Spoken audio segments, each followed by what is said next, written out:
कि दिल जे बनावल पागल नु होई, प्यार जे बनावल होई कसाई।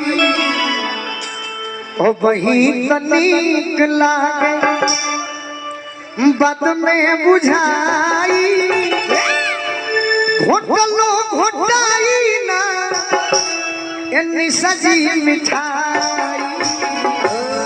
प्यार के बाद हमारा भी मत कर, हम डिस्टर्ब हो जाए। समझी ले डिस्टर्ब तो इतना होते कि सुबह कॉल मुझे आता है, निशा जी ज्यादा उनके साथ मत रहिए। हम बोले हाँ नहीं भाई, हम दूर भाई, हम दूर है भाई, इतना दूर है। तो हमने के डंका के चोट पर प्रेम कोइले बन के हो से। हाय रे प्यार, सोशल मीडिया भी देख रहा है प्यार।